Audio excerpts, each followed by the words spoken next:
So people don't know who you are and what you want to buy if they don't see your face. They can see you on LinkedIn. I'm not hugely active on LinkedIn, but I'm active enough. People know what we're looking for. They know a little bit about me. They get curious, so they'll ping me and say, hey, what are you guys looking for? But if your face isn't around, especially in Houston and in Midland, Dallas, people, they want to know you. They want to have a relationship with you personally, because when it comes to closing a deal, there's this combination of money, operations ability, legal protection. Are you going to be able to operate efficiently, or am I handing this off to somebody who has no clue what they're doing? That is hard to get if you don't know somebody pretty well. Welcome to An Ounce of Prevention, the podcast. At our recent associates, we believe that an ounce of prevention is worth a pound of cure. Our daily commitment lies in informing our clients about legal risks without hindering their business objectives. As we like to say, we're in the business of building companies and helping executives sleep at night. So stay tuned. Maybe you'll learn something that'll help your business grow and thrive. Welcome to An Ounce of Prevention, the podcast, where we believe an ounce of prevention is worth a pound of cure. In every episode, we'll dive into the steps that you can take today to protect and strengthen your business for tomorrow. I'm your host, Rachel Reese. Today, we're joined by Leslie Armentrout, co-founder, president, and CEO of Silver Cross Energy Partners. And she's going to talk to us about starting her own company and achieving a successful exit in less than a year. Welcome to the show, Leslie. Thank you, Rachel. I'm really glad to be here. I am so excited to tell your story. Well, for you to tell your story. Well, you've been part of my story, so it'll be good.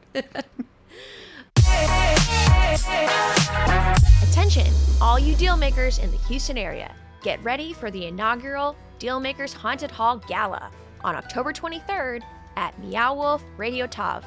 It's going to be a night of networking, giving back, and some spooky thrills.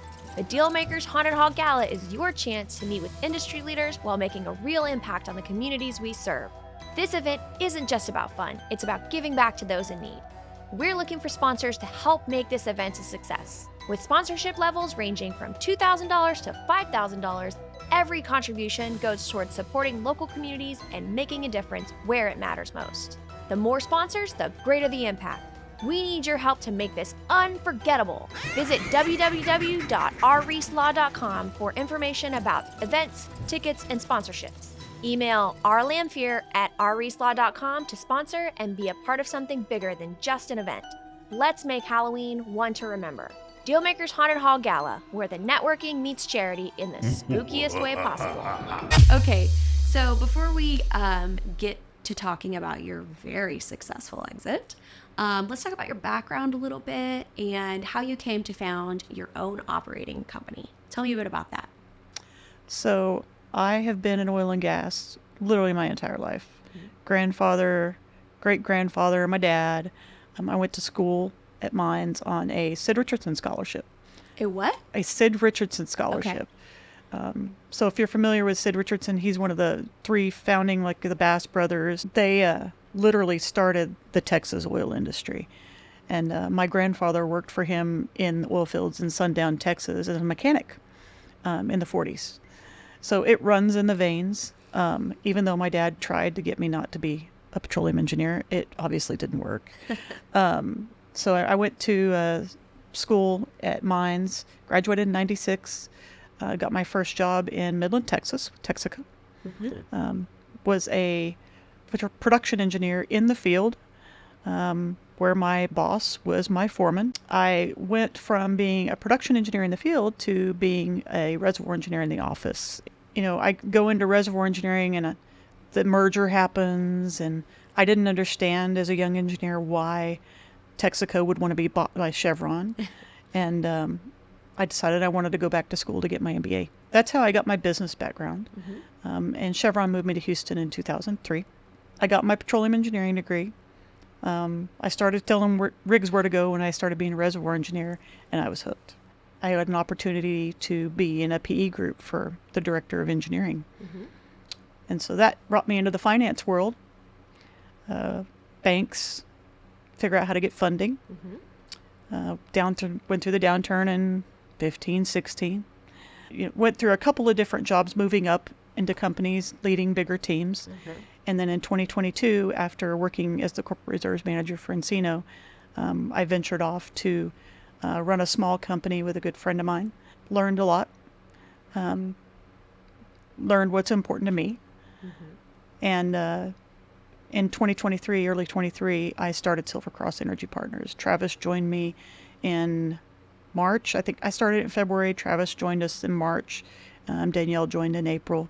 We picked up our first properties in October. We landed the deal to do them, and then we closed them in December. We closed 2 deals in December. So if you look at the kind of trajectory of my career, I've gotten smaller, and I've added things to my career over time that have been the building blocks that I felt I needed to run an oil company someday, which is what I'm doing now. And it has been a ride, a joy, and I'm glad you've been on the ride with me. Well, hey, I love that story. And I think our listeners will really appreciate it too, because I know a lot of them are in that space where they would really like to start their own company and don't really know what building blocks they might be missing. So I really appreciate that answer. So what was it though that when you're at Encino finally, gave you the push to pull the trigger and go out on your own? The industry's changed a lot in the last 15 years. There's a large focus from a reservoir engineering perspective on just reserves, manufacturing wells, and there's not as much focus on operations. There's not as much focus on optimizing that later stage of life so that your wells and your facilities can continue to make money without you drilling new wells. And, Travis and I, we just saw an opportunity for us because that's what we're good at. That's what we started in, right? When we started the industry, every well had to make money on its own. Yep. Right? You couldn't push any other production out. They made us do incremental economics for everything. And we just, Encino, CNX, Murphy, we just saw there was a focus on the development drilling, and there should be, right? If you have shareholders and you're spending $9 million a well, you need to be focused on where your capital is growing into the ground more so than operating costs, which, maybe makes a 5% difference in the PV10. So I get it 100%. But that creates space for companies like yours. Yes, and that creates space for people that are good at operations and are good at just the blocking and tackling of reservoir engineering, whether it be a horizontal or a vertical, really good at finding that left behind pay or that new zone, or, appraising a new landing zone. Okay, so if you had to sum up Silver Cross's strategy, what would you say it is? We acquire oil and gas properties that are basically in their kind of last third of their life, where there is some upside left, whether it be acreage where there might be development drilling locations or behind pipe opportunities. There might just be simple reactivation opportunities or replacing rods or tubing. The stuff that from a big operator perspective, or even some of the mid-sized operators, it's not worth their focus or their time. And they would dedicate an enormous amount of people resources to get something like that done. There's 4 of us. At max, even if we were 10,000 barrels a day, there probably wouldn't be more than 100 of us, right? Because everything that we do is optimized for being a small operator. The contractors we use, the systems that we use, the way we think about things, the way we make our investors money, and that's why we invest in our properties just as much as our investors do. In our case, we were actually 60% of it, and our investors were 40% of it. So, and our employees are in the same boat as we are. Every employee is an owner at Silver Cross, and we felt like that was beginning to be left behind in the industry. Yeah, I bet that creates a lot of cohesion in your team. It does. It also creates challenges. Well, let's talk about building your team. Once you set your strategy up, how did you build that team? So Travis and I had worked together at Encino. And he has similar thought processes. But he's not as optimistic as I am. That's a good balance, though. Yes, it is a very good balance because I can be optimistic, and I'm always one of those that's like, we will get this done. We will get this done. And he's the type that will say, wait. He's a very, very, detail oriented, nuts and bolts type of guy. But he's also very operationally just gifted. He's a really good engineer. Yeah. Okay. So you've got your team, you've got your dream.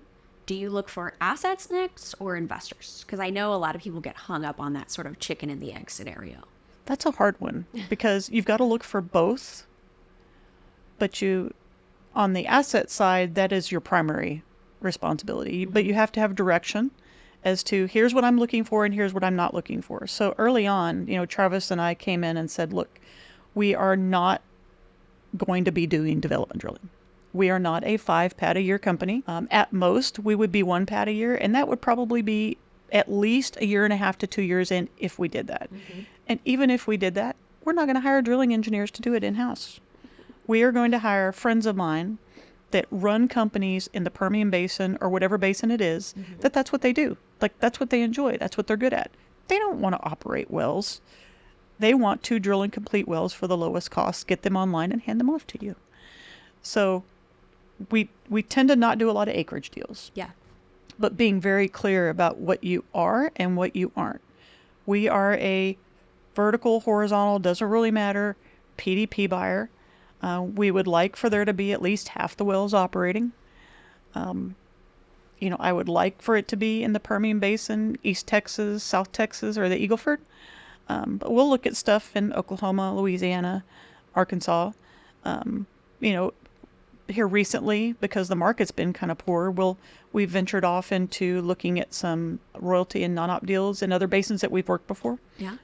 But we typically will only stay in basins that we know well and we've worked before, which doesn't leave a lot out in the U.S. because Travis and I have worked pretty much everything. But well, how'd you source this last Silver Cross asset? So that was actually that's a funny story. Yeah. Yeah, it is actually a funny. Do you know this story? Have I told you before? I don't think so. Okay. In the 9 months from when I left Encino to when I started Silver Cross, in that company I closed a deal near Big Lake with Endeavor. There were some interesting parts of that deal after the fact, starting in 2023. But needless to say, I was getting phone calls from somebody Endeavor saying, hey, can you get a hold of this person for me? So we just start chit-chatting. And I'd known this guy for a couple of years at this point. And we started talking about kind of deals that were on the market, A&D stuff. And he told me that they were selling something. I said, well, hey, can we look at it? He said, sure. He sent me the things, and literally I looked at it. It was perfect. It was the Andrews County assets. Give or take, 100, 125 barrels a day gross. We looked at it and turned around an offer in 2 days, gave it back to him. And literally within a week, we got back, they had accepted our offer. The second one came up, Crane. He sent across the email to me as soon as he put it out. And we turned around an offer in 2 days. And it took him about 2 weeks to accept that one, just because we were at the front end of the process versus being at the back end. Yeah. But we worked out a deal so we could close the two acquisitions literally within 2 weeks of each other. Well, I love that Endeavor connection, right? And that actually leads me to something else that I wanted to talk about, which is the importance of networking when you're trying to get a deal. So you and I met in line at the Houston Producers Forum, waiting for our cars. Yep, with Morgan. That. Yeah, with Morgan. And you still do a lot of networking. For people who are out there looking to source an asset, can you tell us how important networking has been for the success of your company? So people don't know who you are and what you want to buy if they don't see your face. They can see you on LinkedIn, but if your face isn't around, especially in Houston and in Midland, Dallas, people, they want to know you. They want to have a relationship with you personally, because when it comes to closing a deal, there's this combination of money, operations ability, legal protection. Are you going to be able to operate efficiently, or am I handing this off to somebody who has no clue what they're doing? Right? And that is hard to get if you don't know somebody pretty well. Absolutely.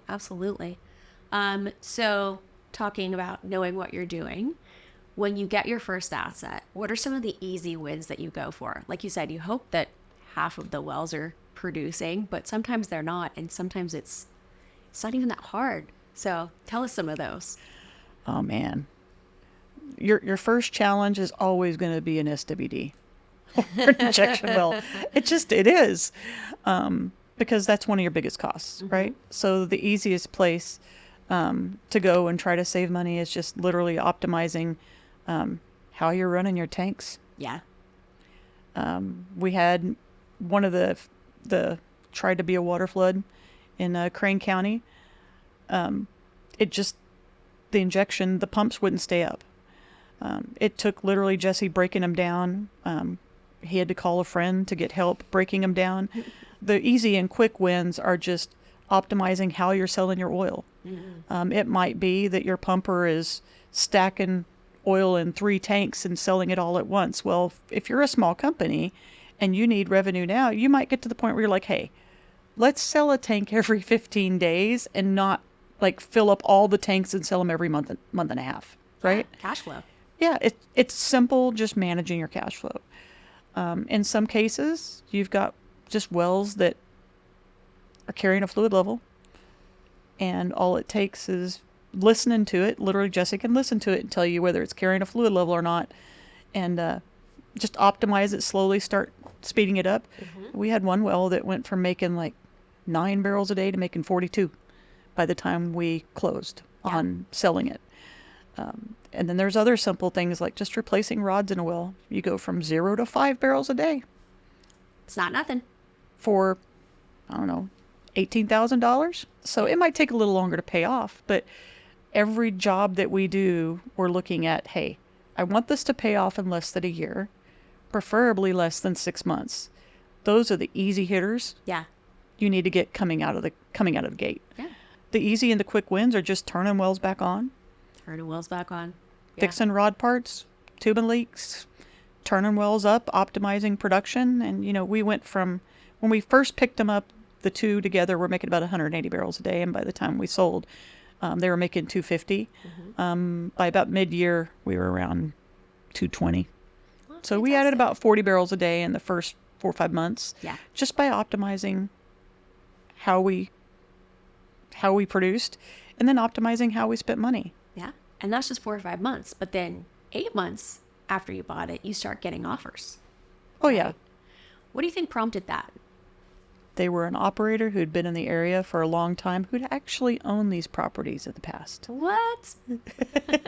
Companies in the Permian Basin go, especially family-owned companies, go through phases where like the grandfather will own it, and then the son will come in, he'll learn from the grandfather for 10 years, and then he'll build up, the next phase of the company, Yeah. and then the son will sell it off slowly as he gets like into his 40s and 50s. And then his son will come in, or his daughter will come in, and they'll learn for 10 years from their dad, or 5 in this case, and then start building up the next phase of the company. And that's exactly what was happening here. They were on the 3rd phase of kind of their company build, new blood coming in. And these properties they had owned before, some of them, not all of them. And they know the area really well. Yeah.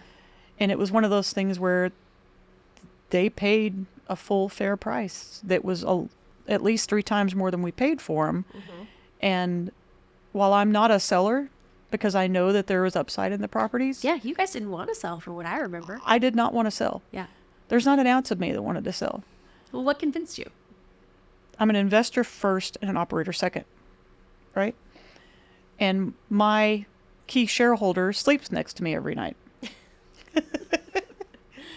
My other 2 key shareholders, I work with every day. And it finally got to the point where me as an investor and Travis as investors and Danielle as investors were like, well, I can't buy out my investors now Right. and make a return on this, extra purchase that I'm buying their interest. And when that became the case, it was time to sell. And the rest is history. And the rest is history. And remind us all, what multiple did you ultimately sell for? Purchase to sell 3.4x. 3.4x. That's a great story. and we paid our salaries the whole time. We paid all of our bills on time and had no debt.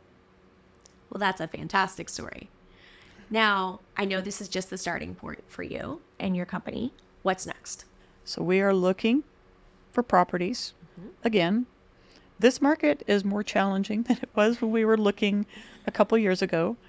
That said, we have also proved that we are an investor first and an operator second. That really, really helps. Yeah. We've also proved that we have a great team. And we have a great network of people that support us, like Reese Associates. I think I've used almost every single partner in the firm at this point. For something. For something. And, you know, we have a great just strategy for people to come to us and say, hey, I can't operate this anymore. I'm kind of tired of it. And we're making unsolicited offers now for the things that we see might be in an operator's package that we're like, you know, this is going to be harder for you to focus on given where you've got development trilling going on and where your other properties are. Right. So we make a decent offer to try and move properties that way. We're willing to do pretty much anything when it comes to putting sweeteners in. If people need, if price goes up, that, you know, you make another payment, that's okay. I'm willing to do anything, right? Yeah. We will do anything to get a deal done. But the goal is to be 1,000 barrels a day by the end of this year, at least by the middle of next, if we can. Okay, so how would you say that the current pricing environment is affecting your search for assets and investors? Well, the investors are there. There's plenty of money. Yeah. But the assets, just people are sitting and waiting. So I think it's people are holding back. I just don't see anything starting to come onto the market until at earliest things coming on in third, mostly fourth quarter of this year, and probably not closing until the second quarter of next year. Yeah. We'll start to see some people figure out if it's going to be 4 years of 60 or 4 years of 65. And that will give people a place to kind of market what their properties are worth. Right. Like I always say, we don't actually care if it's super high or super low. We just want it to be stable so we know that we're selling at the right time and it's not going to jump up or crash tomorrow. Right. You don't want to look crazy if all of a sudden it goes up $10. Right. But I mean, we can't always hedge for things or not hedge if we think it's going to go up. But in this case, I just think people are sitting on things. There's also a lot of merger activity that's happened over the last 2.5 years. And I think you've got some of that going on. The big companies are trying to work through the properties that they picked up. Right. There's some new things happening, especially in the Permian with, you know, the Devonian and the Woodford and the Barnett. And, you know, people are trying to make sure they don't get rid of something that has some development drilling value, because right now those big companies it's all about locations. Yeah, for sure. All right, well, you heard it here first, guys. If you've got assets in the Eagle Ford, Haynesville, Permian, Oklahoma, what did I miss? Louisiana, Arkansas, and you want to sell them, give Leslie and her team a call. Leslie, any final thoughts for our audience? I would like to thank Rachel Reese and Associates for supporting my team and I through everything. They have done anything from corporate structuring to deal closing to land and legal to you name it. But I couldn't have done it without Rachel and her team.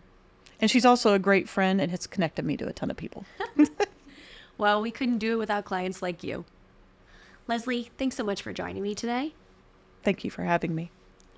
If you'd like to be a guest on our show or have any questions or ideas for the podcast, please email us at podcast@rreeselaw.com. We'll see you next time. And now it's time for another Caselaw update. Today we're diving into DDR Weiner Limited versus Oventive USA Inc., a recent decision out of the Fifth Circuit Court of Appeals that gets into prior period adjustments on royalties and the doctrine of equitable recoupment. Let's set the scene. This update centers around a royalty dispute on several tracts of land in Karnes County, Texas. Oventive was operating oil and gas wells on land owned by the Richters and was regularly making royalty payments to the Richters. In 2017, the Richters transferred their mineral interest to two entities they owned and controlled for estate planning purposes. The two entities were DDR Weiner and DDR Williams, who became successor lessors and started receiving royalty payments. Before the transfer happened, Oventive made an error. In September 2016, they mistakenly adjusted the gas flow on several properties, including the one in question. This error led to some royalty owners being underpaid and others, like the Richters, being overpaid. Oventive didn't catch this mistake until January 2018, after the transfer to the Richters' estate planning entities had already occurred. When Oventive realized the mistake, they did what's known in the industry as a prior period adjustment, which we've talked about on this podcast before. That's basically an accounting mechanism where past overpayments or underpayments are corrected by adjusting current or future payments. In this case, Oventive withheld more than $600,000 in royalties from DDR Weiner and DDR Williams to recoup what was overpaid to the Richters. DDR Weiner and DDR Williams sued. They alleged breach of contract, conversion, and violations of the Texas Natural Resources Code. The district court sided with Oventive and granted summary judgment in its favor. On appeal, the Fifth Circuit affirmed the decision, but on slightly different grounds. The Fifth Circuit relied heavily on the doctrine of equitable recoupment. Recoupment is a common law doctrine, expressly adopted by Texas, that states that if two parties are involved in the same transaction and one overpays the other, they can offset that payment by deducting it from future obligations, as long as everything stems from the same transaction. Here, the Fifth Circuit found that both conditions for equitable recoupment were met. 1, there was an overpayment to the Richters, and 2, the overpayment and the subsequent withholding arose from a single transaction, namely, the same ongoing lease agreement. The plaintiffs, DDR Weiner and DDR Williams, tried to assert that Oventive's actions were improper because they, not the Richters, were being docked their payments. However, the court emphasized that the Richters control both DDR Weiner and DDR Williams. So essentially, the same people who were overpaid were now trying to collect again under different legal names. The court pointed out that Oventive did not profit from the error. In fact, it was trying to fix a mistake. The only parties unjustly enriched by the situation were the Richters, who received too much money, first as individuals and now potentially through their LLCs. It's important to note that this case did not involve a transfer to a third party, and given the reasoning the court provided for its decision, things may have turned out differently if it had. That's all for this case law update. We hope you learned something new. Thanks for listening. I'd like to thank Kanika Drakshuram, a law clerk in our Houston office, for her help on this update. The information and material in this episode is general information about our practice and firm and is for educational and informational purposes only. This information does not offer specific legal advice, and the use of this information does not create an attorney-client relationship with RRNA or any of its attorneys. The information in this episode, or any episode of An Ounce of Prevention, should not be considered legal advice, and persons should not act upon this information without first engaging professional legal counsel. Thank you for listening to An Ounce of Prevention, presented by R. Reese & Associates. If you found this episode informative, subscribe to, rate, and review our podcast on Spotify, Apple Podcasts, YouTube, or wherever you listen to stay up to date with future episodes, case law updates, and breaking news. If you have any questions or are interested in learning what RRNA's outsourced legal department can do for your company, reach out to us at podcast@rreeselaw.com. That's podcast@rreeselaw.com. Follow us on LinkedIn or call 832-831-2289.